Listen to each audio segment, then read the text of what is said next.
bergabung dalam ibadah online GPDI Pasir Nangka. Mari kita angkat pujian syukur kita bersama-sama.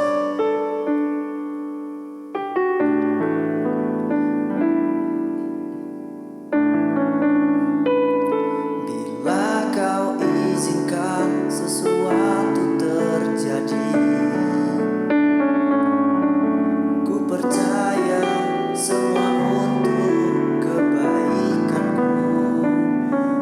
Bila nanti telah tiba waktumu, ku percaya kuasa-Mu memulihkan hidupku. Waktu Tuhan pasti yang terbaik, walau kadang tak mudah dimengerti. Lewati cobaan, ku tetap percaya waktu Tuhan pasti yang terbaik.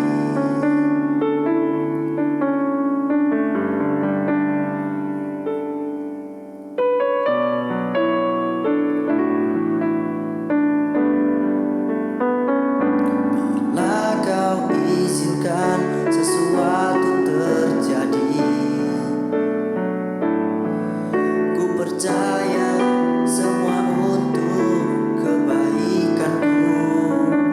Bila nanti telah tiba waktumu, ku percaya kuasa-Mu memulihkan hidupku. Waktu Tuhan pasti yang terbaik, walau kadang tak mudah dimengerti. Lewati cobaan, ku tetap percaya waktu Tuhan pasti yang terbaik.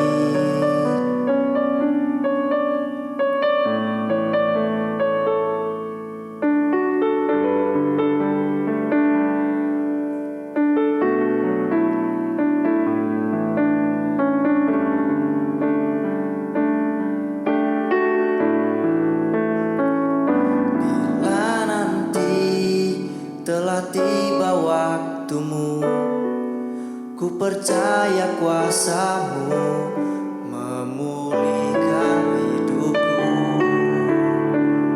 Waktu Tuhan pasti yang terbaik, walau kadang tak mudah dimengerti. Lewati cobaan, ku tetap percaya waktu Tuhan pasti yang terbaik. Lewati cobaan, ku tetap percaya waktu Tuhan pasti yang terbaik. Waktu Tuhan pasti yang terbaik. Waktu Tuhan pasti yang terbaik.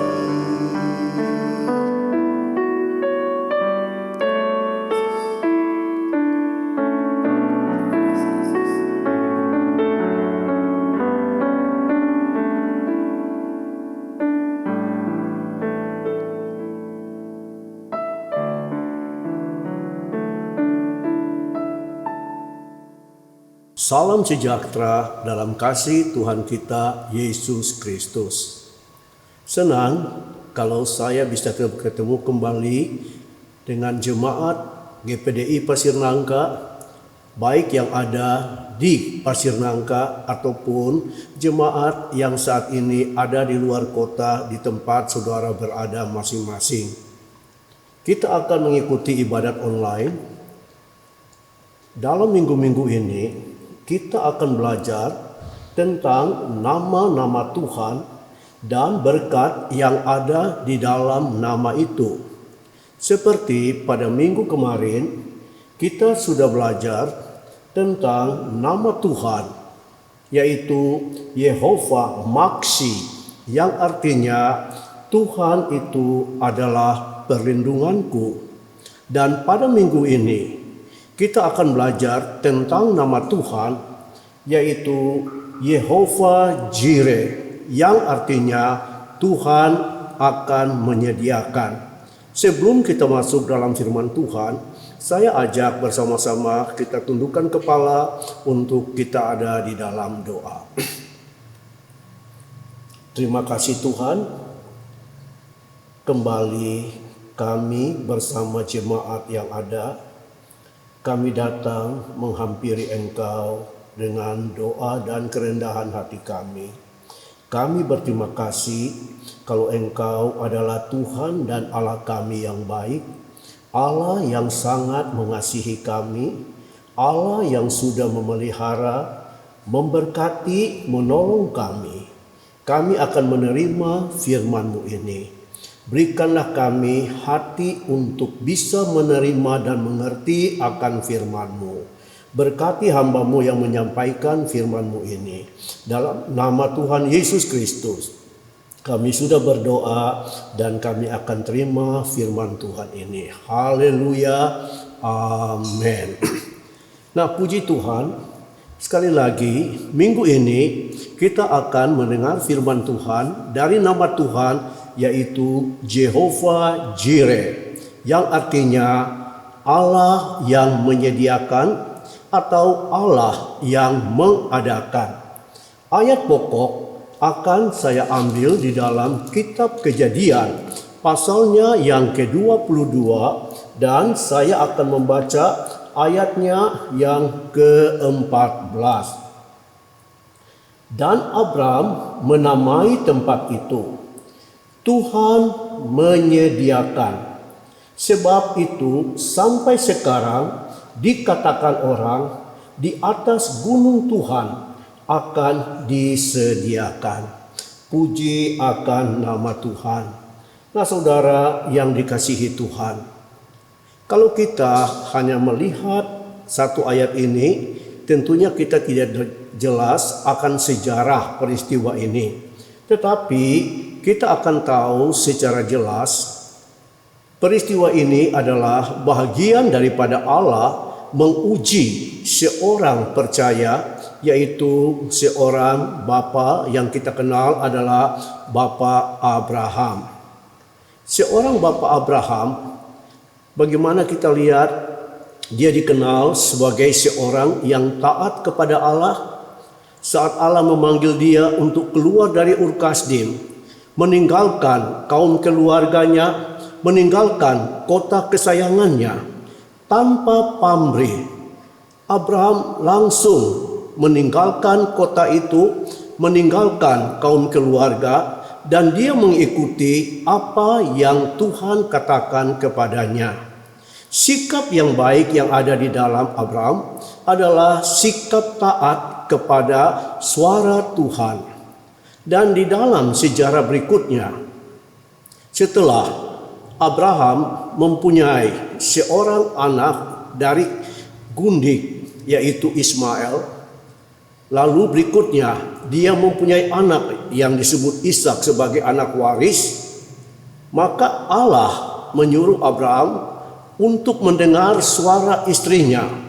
Usir akan Hagar, usir akan Ismail dari rumahnya. Sekalipun Abraham sangat berat. Karena apa? Ismail itu juga adalah anak darah dagingnya. Tetapi karena dia taat kepada firman Tuhan, dia mau melakukan, dia mengusir baik Hagar, baik Ismail.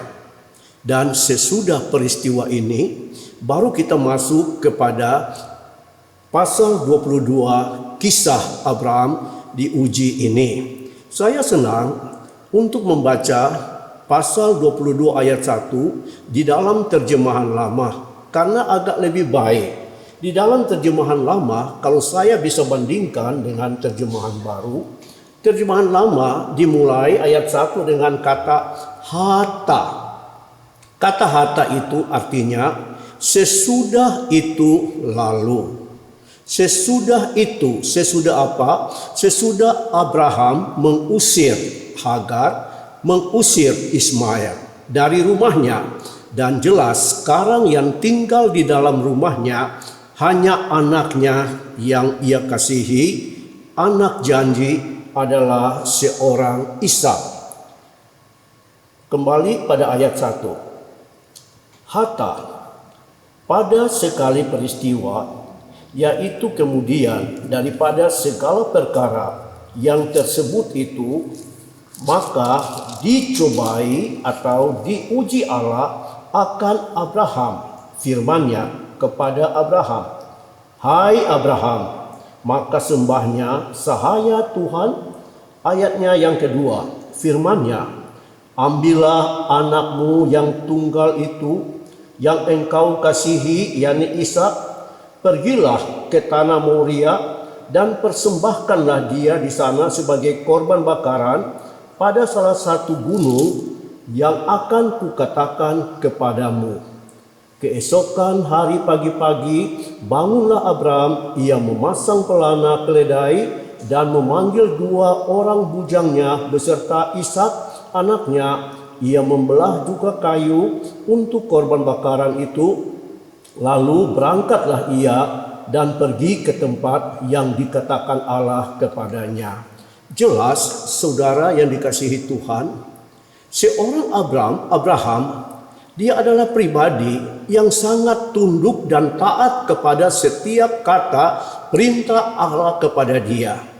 Apapun yang Allah katakan, sekalipun itu berat, dia sanggup melakukannya. Dan kalau kita datang kepada poin ini, Jehovah Jireh itu adalah puncak daripada perbuatan Abraham sesudah dia mau mempersembahkan Ishak sebagai anaknya kepada Tuhan. Saudara, di dalam cerita ini jelas Allah memperkenalkan dirinya kepada Abraham sebagai Jehovah Jireh. Setelah Abraham mau mempersembahkan Ishak, anak satu-satunya, kepada Allah. Saudara, sangat luar biasa. Setiap perbuatan kita yang luar biasa, kita akan melihat sesuatu yang luar biasa juga daripada Allah. Setelah Abraham melakukan sesuatu yang luar biasa kepada Allah, dia memenuhi perintah Allah, korbankan Ishak, milik kepunyaan satu-satunya yang dia kasihi.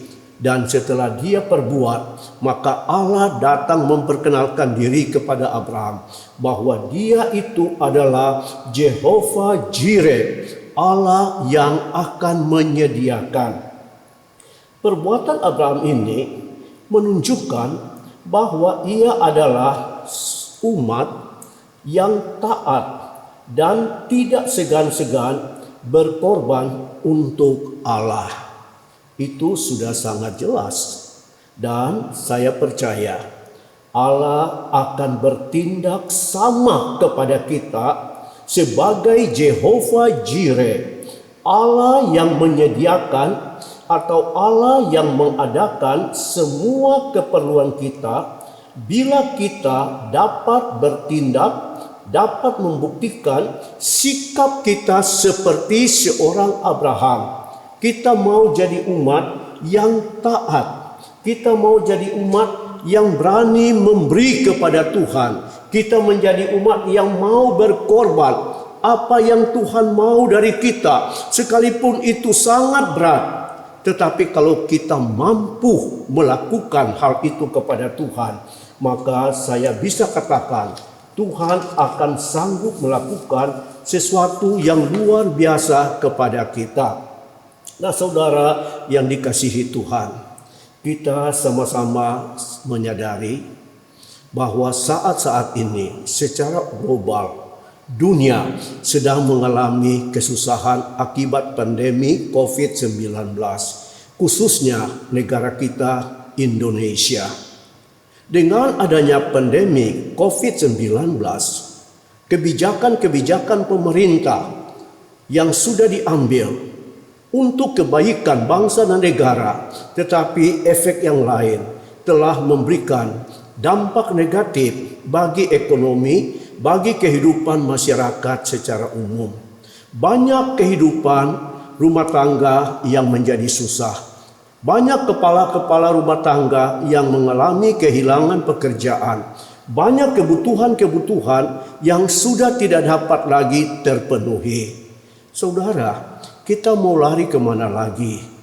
Saya sangat-sangat turut merasa susah kalau melihat ada bagian orang yang sampai hari ini sudah tidak ada lagi pekerjaan, tidak bisa bekerja.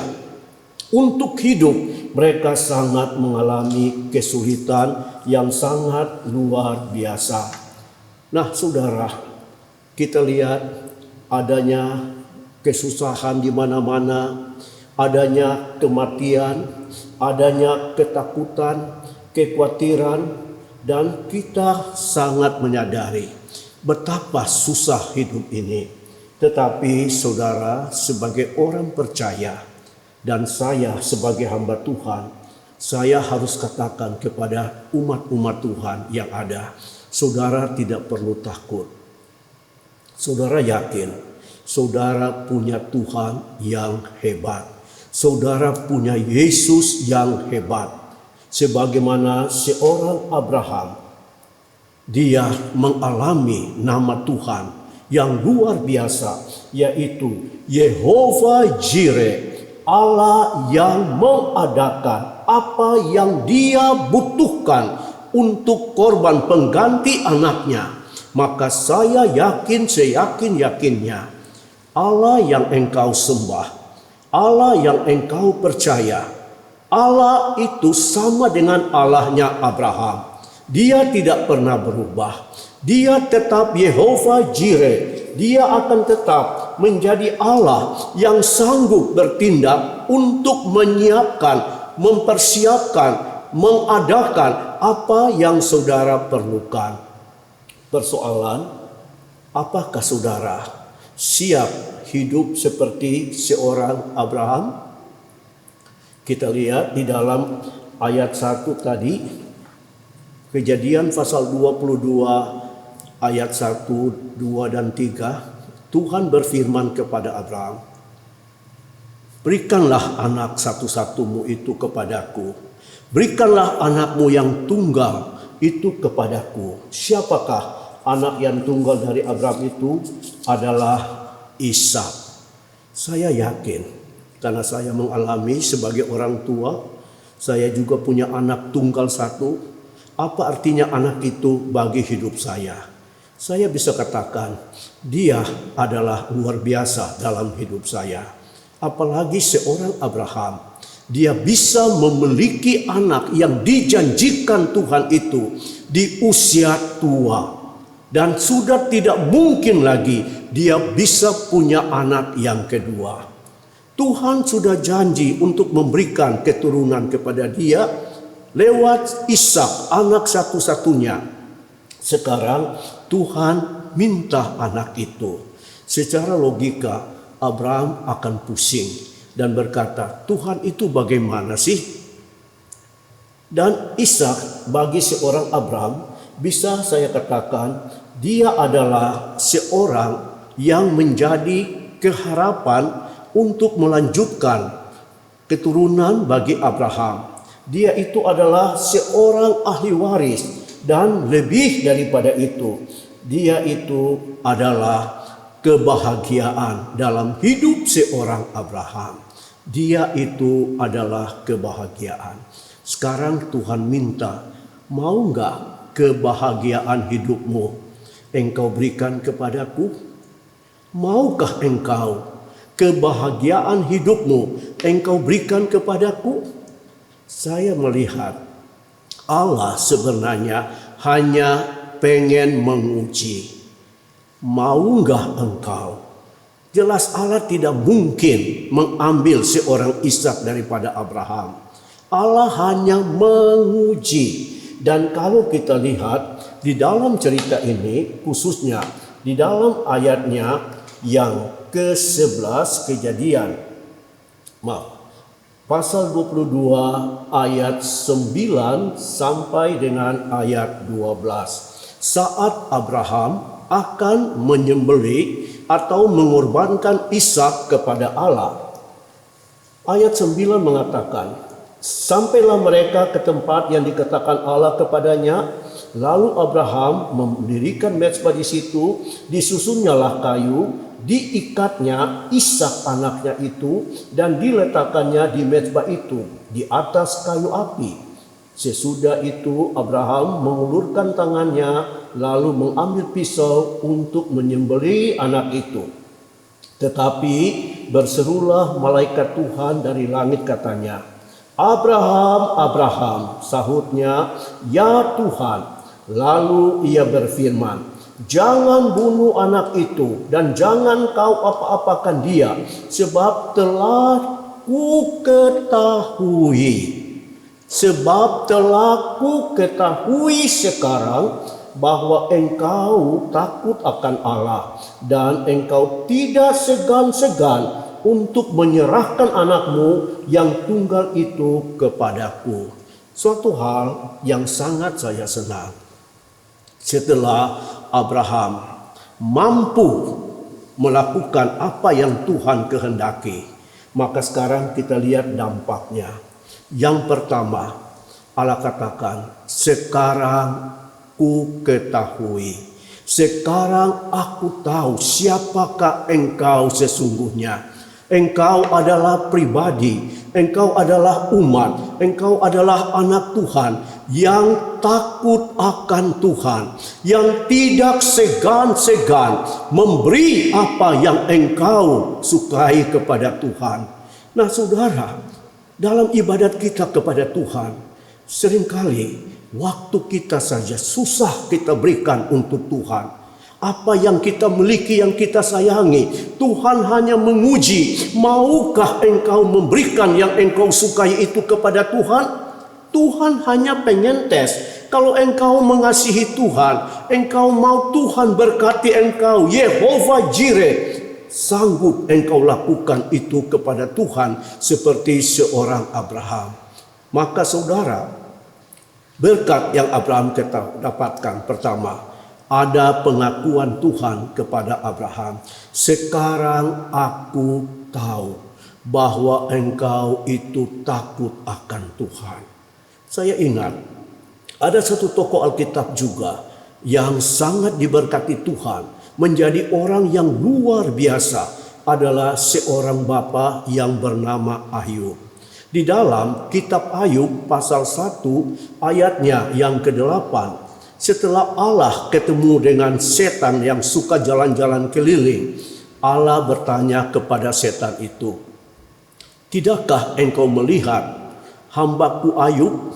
Sebab tidak ada seorang pun di bumi yang seperti dia, yang sedemikian saleh, jujur, takut akan Tuhan, dan menjauhi segala kejahatan.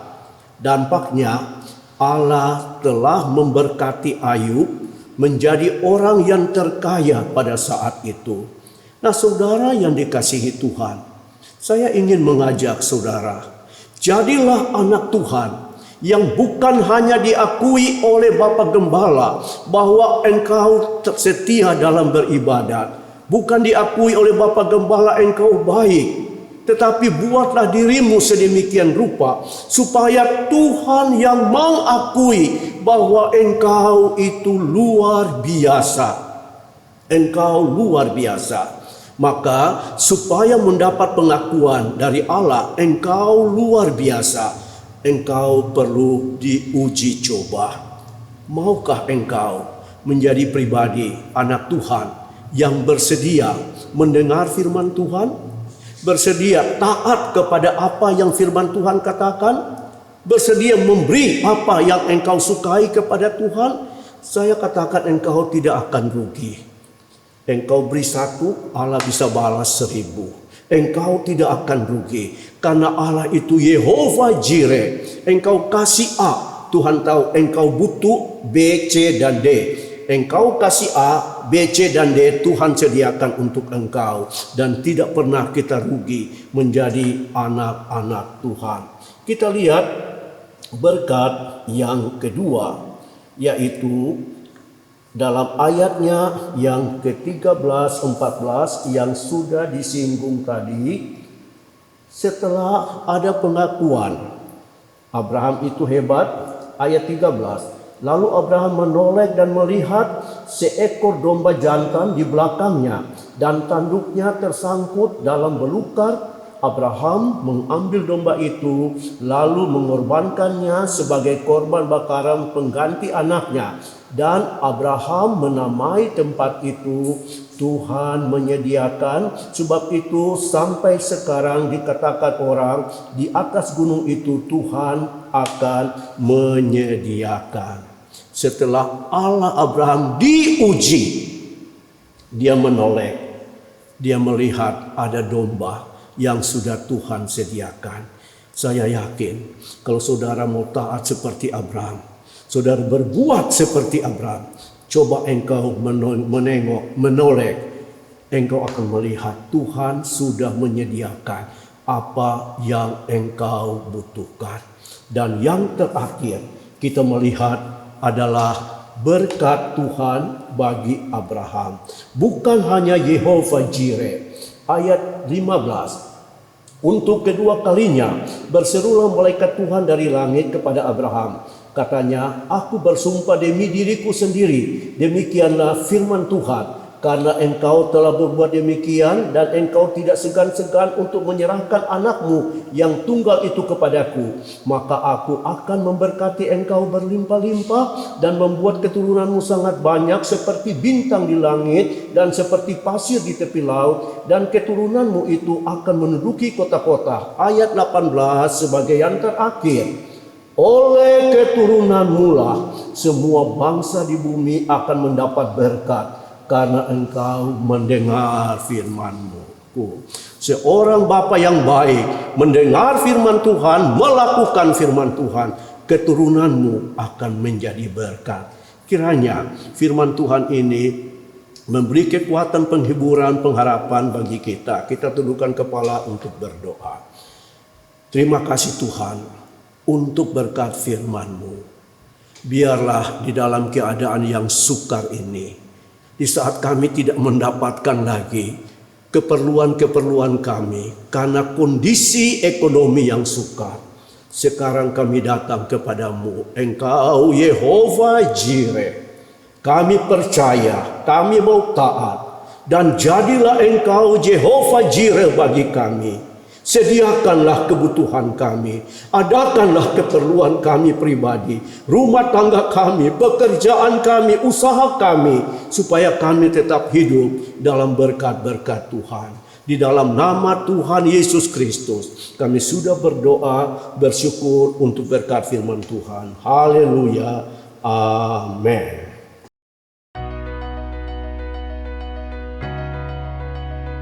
Haleluya. Kiranya Jemaat GPD Pasir Nangka memiliki kehidupan yang berkenan kepada Tuhan, yaitu kehidupan yang melakukan firman Tuhan. Sebelum memberikan persembahan, kita membaca satu ayat dari 1 Tawarik 16 ayat 29. Berilah kepada Tuhan kemuliaan namanya, bawalah persembahan dan masuklah menghadap Dia, sujudlah menyembah kepada Tuhan dengan berhiaskan kekudusan. Kita membaca dan mendengar apa yang dituliskan dalam firman Tuhan. Daud dengan kekudusan mempersembahkan korban bakaran dan korban keselamatan kepada Tuhan dengan pujian pengagungan kebesaran tentang nama Tuhan. Korban adalah persembahan dari umat kepada Tuhan yang harus dipersembahkan dalam kekudusan, sehingga Tuhan berkenan atas korban yang dipersembahkan. Oleh sebab itu, persembahan harus disertai dalam kekudusan. Kekudusan dalam memberikan persembahan yaitu yang pertama, persembahan diberikan dengan penuh hormat kepada nama Tuhan. Artinya, sikap hati yang taat dan pikiran yang tidak khawatir jika memberi kepada Tuhan akan merugikan diri sendiri, karena di dalam nama Tuhan ada berkat dan dari nama Tuhan datanglah segala berkat. Yang kedua, persembahan yang tidak melanggar kekudusan nama Tuhan. Nama Tuhan adalah nama yang tidak menerima suap, nama yang tidak menerima barter atau iming-iming. Tetapi nama Tuhan adalah nama yang kudus, yang menerima persembahan yang di dalamnya tidak ada dosa. Jemaat sekalian, marilah kita memberikan persembahan dengan hati yang kudus kepada Tuhan, sehingga Tuhan berkenan atas setiap persembahan yang kita berikan kepada Tuhan. Persembahan dan perpuluhan dapat diberikan melalui bank transfer atau melalui GoPay.